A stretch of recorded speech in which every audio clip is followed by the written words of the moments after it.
Welcome, everyone, to the NewVision Oldways podcast, a greatly ambitious journey of discovery where we can all learn to live better, mentally healthier, and more fulfilling lives. If you're just discovering us, feel free to go back and take the journey from the beginning. And if you're already a NewVision Oldways fan, welcome back and enjoy season 5. And now, here is your host, Tony Marinaccio. You are listening to NewVision Oldways, the podcast that explores timeless wisdom for the modern mind in a fun, relaxed, and most important, interactive way with you, the listener. I am your host, Tony Marinaccio, and let's get the episode started. Welcome, Visioneers, to another great and special episode of the NewVision Oldways podcast. Of course, as always, I am thrilled and honored that you are listening to this episode because this is part 2 of my discussion on all things gender with Dr. Mary Tiede, a professor of psychology and gender at my alma mater, Proctor State College here in New York. As I mentioned in the previous episode, I am truly grateful to Dr. Tiede for taking the time to talk with me. This is a subject that I have wanted to talk about for a long time. But as I have admitted, it's a subject that is truly a difficult one because I know there is a strong emotional factor to this. There is a sensitivity that, quite frankly, I am not sure I could have brought to the table if it not were for Mary's involvement. And also, I know that my ignorance on the subject is exposing itself. But as I stated in part 1 of this series, ignorance itself is not hate. Ignorance, when coupled with an open mind, can allow for a space where learning and understanding can easily take place. And that is why I am willing to put myself out there and have an open discussion that will hopefully help many of us, at the very minimum, begin to better understand this complex part of the world around us. But it is a two-way street, folks. Both sides have to be willing to engage in constructive discussions on this or any subject matter. Because if we do not, then it all falls apart and we are left with division, hopelessness, fear, and hate. So my hope is that this discussion will bring people together and we will put a legitimate effort into what should be mutual understanding, not a hard line drawn to show who is on one side or the other. And there is no time better than right now to begin that mutual understanding. So let's continue this discussion with episode 45, where we pick up right where we left off last time, where we were talking about the social media pressure put on individuals on the LGBTQ plus community. And we're going to get started right now. Well, with social media, I know for a fact, and I've seen this happen, and I've heard people talk about it, especially if they're on the not only the trans side, but the LGBTQ plus whatever version of that you want to go, whatever you want to go with, the social media pressure to go along with certain things, or at least express your views online, to show up at certain things, it seems like it causes, to me anyway, that pressure seems to cause a lot of anger. And because I think people are feeling overly pressured to be a part of something that sometimes maybe they don't even want to be a part of. Maybe, like you had said before, it's a very private thing. And if it's a very private thing, you don't always need to express it in a community or else, or you know what I mean? You don't always have to do that if you don't want to. But I think a lot of times people get pressured into that. Am I looking at it wrong? Because social media, I see a lot of anger there. And I can honestly tell you from my point of view, and I haven't really said too much about how I feel about it, I don't care, and I mean this from the bottom of my heart, I don't care who you are. I don't care if you're male, female. I don't care if you're tall, short. I don't care what sexuality you identify with. Mm-hmm. I don't care. Right. What I care about is, are you a good person or are you a bad person? Is your character, right, on the bright side of things, or is your character on the dark side of things? And if you're a good person, then I want to know you. I don't care. It really doesn't matter to me. And I know a lot of people feel the same way. They really don't care. And I think there's sometimes a little bit of extra anger in there, thinking that nobody will accept them. And then when they do find a pathway to do that, then all that anger is coming out through there. And I like I said, if I work with whoever I work with, it doesn't really matter. If I'm friends with whoever I'm friends with, it doesn't matter. But it doesn't seem to be enough. And it never seems to be enough sometimes. So do you see where I'm going with that a little bit?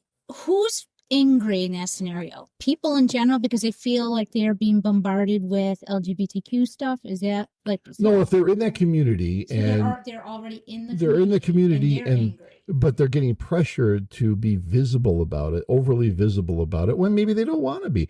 I don't go to, I don't want to be overly visible about my relationships and everything myself. And it's just one of those things. I'm a private person. I don't broadcast everything that I do. I'm just saying, is it something that they get, because I see the anger there sometimes where it's pretty strong. And is it because they're getting pressured to be a part of things they don't necessarily want to be a part of, just to show that they're together with it? I don't know. I mean, am I asking that correctly? Or no, am I... you are. I understand what you're saying. And I don't have all the answers to that.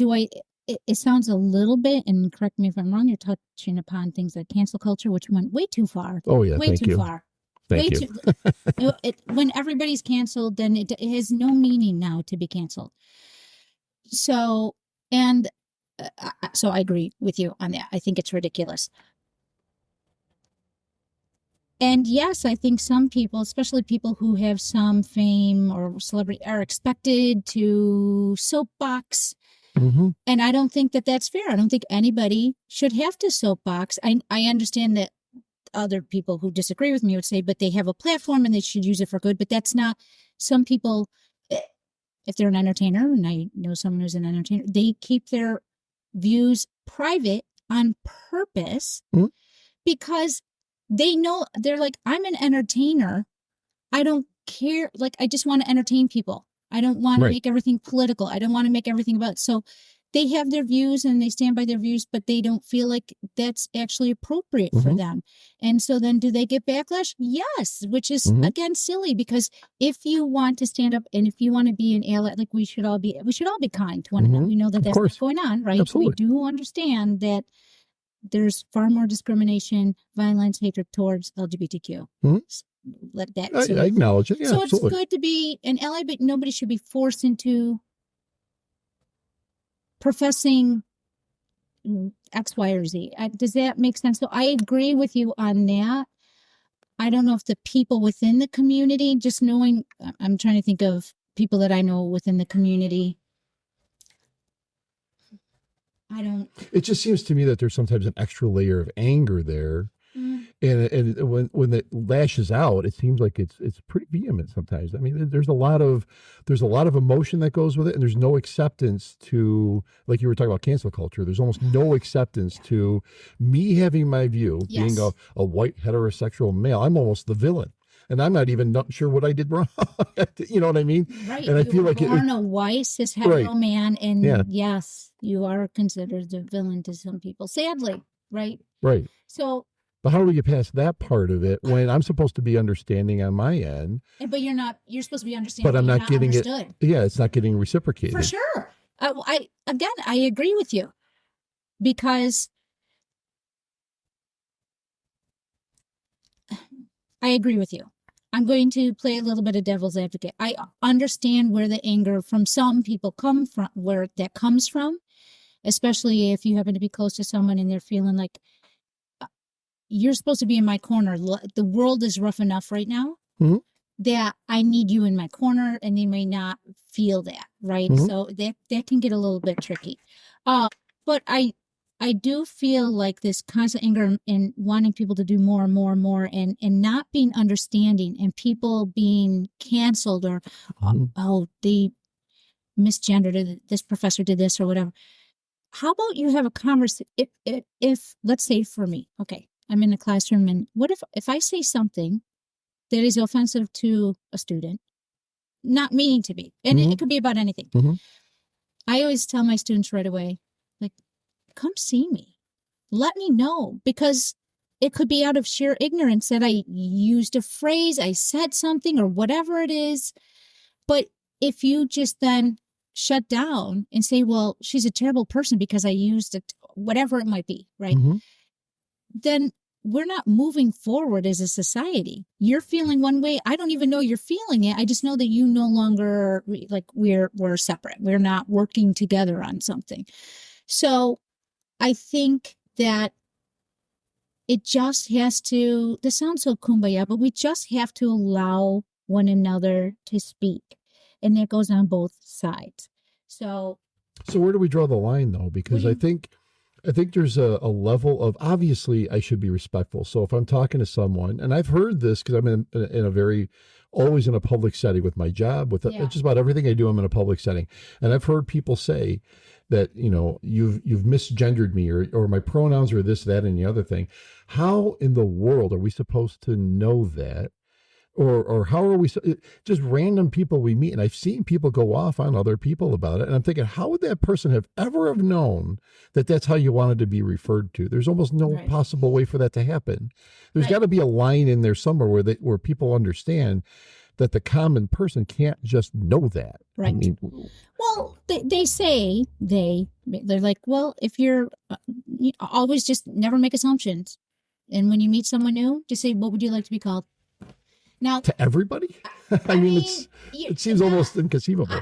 I actually, and people have they're like, why are we switching? Why do I have to say they, them? That's plural. It's not for singular. But, can you explain that actually? Because I still to this day don't understand the they, them thing. Oh, that's just some people's preferred pronouns. It could be people who are non-binary. Some people say they prefer he, the, him, that, like they allow both he and they, right? It's just a pronoun. Some people just like they is a non-gendered pronoun. Yeah, I see that. So I often use it. I try to just use they, them with people, because for all people, because it's not gendered. It's gender neutral. But I know that some people have issue with that because they're like, oh, well, it's too hard to say they, them, because again, I can't wrap my brain around it. It's plural. But language evolves and changes. Like the words that we used to use, we no longer use. And so that's not a good, solid argument. Right. Our language is evolving. And so if it's a simple thing like that, I don't ask everybody. When I meet someone new, do I make assumptions based on their appearance? Sure. If I don't know, am I more likely to ask them, especially in a professional setting, not when I'm out and about. Mm-hmm. I will ask. A little thing I do just with my students the first day. I don't say out loud, but I'm just like, I have them sign in. I'm like, just let me know what you, like if it's there, because oftentimes it might be their given name. Like I'm like, what do you want to be called in class? Mm-hmm. And they can just write it in there, or they can. And how difficult is that for you? I mean, you obviously, you're not going to get to know every one of your students. I mean, obviously this is college. This isn't, high school. So they're not going to be you're not going to see them in the hallway for years and years and years. How difficult is that to go through class after class after class, trying to figure out how everybody wants to be referred to? I think that's a great question. And it's kind of, I have like my first class is 50 students. Like I often have 50 students. That's a lot of people. And I'm terrible with names as it is, but at least it's written down there and I give it my best effort. And here's the thing. Is it another additional thing that I have to do? Yeah, but does it exert, am I exerting a lot of cognitive energy? No. So that little act of grace, or whatever you want to call it, respect on my end, which really is not much on my end, could really mean so much to that person. Not like it's earth shattering, but no, I see what you're going with that. Yeah. They're seen. They're like, oh, okay. I see what you're saying. You know what I mean? Like, why are we not just? It's like holding a door for an older lady who just looks at you when they walk in. A lot of times I'll do that, and they just look at you like, wow, not too many people do that anymore. That's because if you take my second gender class, I tell them that's an example of benevolent sexism that's rooted in all kinds of But things. I will say I hold the door. I hold the door for anybody. It's not just little old ladies. I like chivalry for all people. I'm like that. Yes, I've always been like that. Yes. Little old men too. Yes. Should hold the door of for course, little absolutely. Men, or all people of all ages. So does that make sense? So yeah, it's harder, and I've screwed up. Like I've known the gender, like I've misgendered out of habit, even when I've known the gender, and then I'm like, I'm so sorry, and I think I make more of a deal of it than the student. But I think that if you make a concerted effort, I think that that's often appreciated. Now, have I seen people go off and yes, like not necessarily a mountain, but there are examples of that. And that's a shame And that just means that's it's making it more difficult for people to want to try to understand one another. Exactly. Yeah. So I agree. And do I have all the answers? No, I wish I did. But I do think that each of us, we can just extend those little acts of grace or kindness or whatever to one another regardless. Right. Because there's so little cost in terms of, like I said, cognitively to do that. And hopefully it gets reciprocated. Again, I think it's a matter of both sides. Right. You know, we always say we want everybody to get along. Well, again, if I'm expected to go out of my way to try to understand a lot of things that I completely don't understand, you have to be at least a little understanding on your end that I'm not going to be fully aware of everything that you're going through. It's impossible. I had a student come to me, or we were just talking. They happened to be in my research lab or something. Happened to be trans, and they were talking about a little bit about their family and they're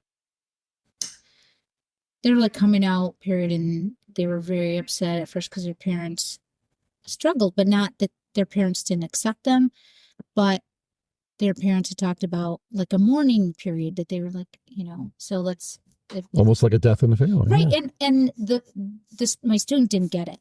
They didn't understand it. And I was so trying to, because as a parent myself, I was just trying to get them to see, listen, they love you and accept you, but you have to understand that who you are, like everything has completely shifted, and you have to allow them time to process that. That doesn't, you know what I mean? Yep. So it's not like I'm jumping, I'm trying to meet in the middle with some students who just are like, well, no, I'm still me. I'm like, they don't understand, right? But just like you were saying, people don't understand. They don't necessarily care to, and you just have to allow others to talk. So I encourage this student to talk to their parents, just have a conversation.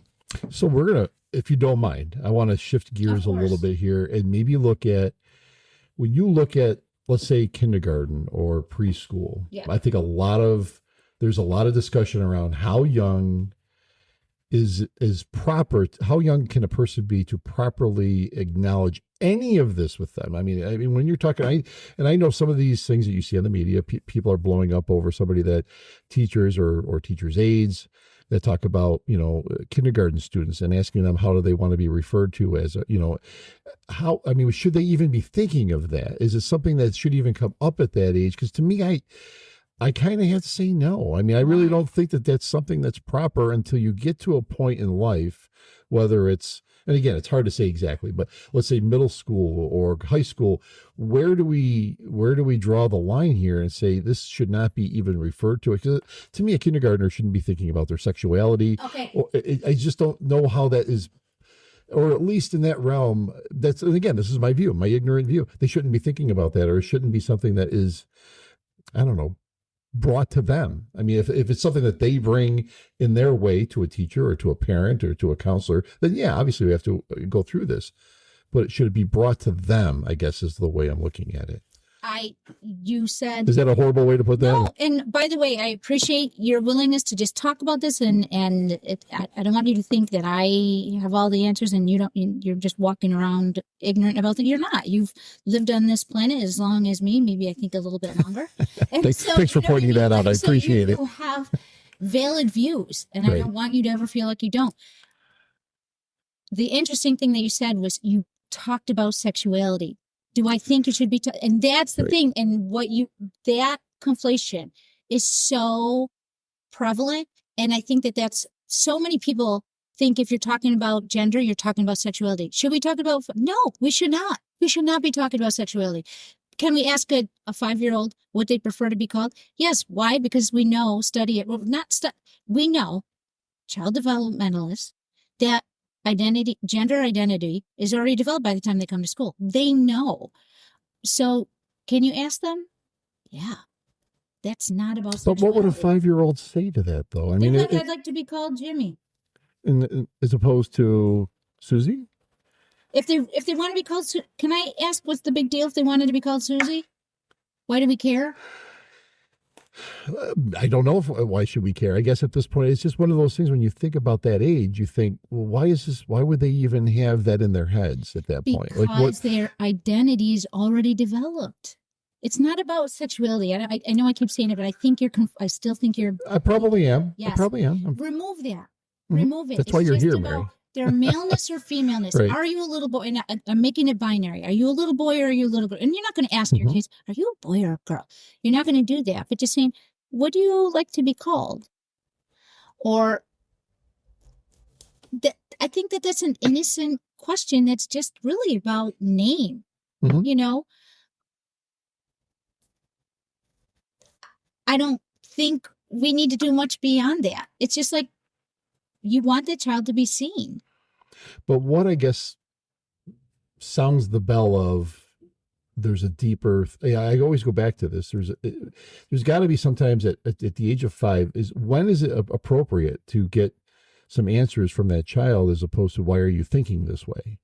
Like what is it about your identity that you're struggling with? I mean, is there a way to discuss that with a 5-year-old, an 8-year-old, a 9-year-old? I mean, in a way that's going to shed some light on why they're going down that road. There's got to be something, or there's got to be a way to reach what the root issue could be. Is it really a struggle with who they are? Is it something they saw on TV? Is it something that's in their family? Is it something, I guess I don't know how to ask that properly, probably because I don't understand it, but I think that now, do kids sometimes go through phases? Yeah, but not so much gender phase, but they might a little bit, right? But let's say it's persistent, it's been a couple years now, and they're seeming to be identifying with the other gender. But the struggle, again, isn't about their identity. I'm not saying that there's no struggles, because of course there's going to be struggles, but it's not like, oh, I saw this on TV and now I want to be that. Maybe for really, really little kids, and like, oh, my favorite superhero is a boy, and then I'm a boy and I do this. But those are fleeting moments. Like, so they'll say it and then eventually be gone. But for those who are really experiencing it, it will be far more consistent, and it'll be persistent. Does that make sense? Mm-hmm. So I just don't quite know how to answer that, because your identity is your identity. It is what it is. But if a parent came to you and said, okay, Mary, this is what I'm seeing with my child, and say that child's 6 years old. Yeah. What would be your advice to that parent to try to figure out, where do we go with this? Like, because I know there's a lot of parents who are, and again, I'm not trying to, I know this is a social stigma, but maybe they're single parents. I mean, there's a lot of broken homes out there. There's a lot of that everywhere, and we don't have broken homes. Well, okay, single parent homes. Okay, sorry, maybe bad terminology. So there's single parent homes, and maybe they're not getting the attention to a specific problem that they obviously deserve. What would that single parent do at that point? How deep should they travel down this road to figure out what's going on, or should they just let it go for a little bit and see where it lands? I guess that's what I think a lot of people struggle with, is if you're seeing these tendencies, do you just encourage the tendencies, or do you try to dig deeper and figure out? Because to me, I would dig deeper and try to figure out what's causing this. You have developmentally appropriate conversations about who they are, right, and how they're feeling. But they're 5 or 6. You can't have this long conversation. They're 6. But you can ask them basic questions, and I'm sure there are guidelines in terms of how to approach it. But even if a parent says, how are you feeling? Or do you feel more like sometimes even if they're feeling a certain way, they're not going to say it, right? So you can have little conversations about things like that. But it really comes down to you just being kind of accepting and allowing. Let's say they prefer a certain style of clothing. Now, since I brought it up myself, I actually have this discussion in my class, because as parents, we want to protect our kids, and we want to protect them from being bullied. We want to protect them from all that's out there in the world, right? And so I always ask the question, if you had a little boy who wanted to wear a dress to school, would you allow him to? And, the students answer to every which some say, of course, whatever he wants. And others are like, absolutely not. And as a mom of two now, young men, sons, when I think about when they were little, would I have allowed, that would have been hard for me, because I knew that I know that there'd be some backlash, but I don't even know what I would do, right? I could speak hypothetically that I'd say, of course, I want them to express themselves in whatever way is authentic and feels good to them. But I also know of backlash, bullying, all these things, right? So what do you do in those situations? There's no really any easy answers. Just have conversations with the child, and let's say they really said, no, I really want to wear it. Then you let them wear it and see what happens. Counseling outside of the school, because I think sometimes when you involve the school too early, it can get a little sticky with whoever they have there, as far as if it's a counselor, if there's nurse, whoever it might be that could get involved in a discussion like this. To me, should a parent maybe reach outside of the school, see what can be done there, and then inform the school and say, hey, this is what we're going through, just to let you know? What's the proper protocol for a parent on that? So that's a great question. Just as a school psychologist, I no longer practice because I'm in academia, but what we do in school in terms of counseling is really focused on school and academic. So of course, behaviors and feelings and cognitions, all this stuff. But we really would be unethical to do. And if it's a gender issue, we're obviously going to talk about it. But you know what I mean? Like, our role should be still centered around school.